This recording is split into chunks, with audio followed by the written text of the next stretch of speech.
Okay, Big D, what is the measurement for our rails? We need 4 at 280. Okay, so I'm gonna have you come over here and I want you to set your repeatable stop at 280. Okay. It's not gonna happen. It's not gonna happen.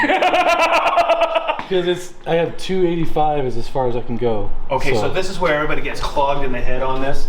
You don't have to. So let's do it like this. I'm just gonna lay this down here. That's gonna be a repeatable block. I'm gonna come out here and I'm gonna scribe this or measure it at 280.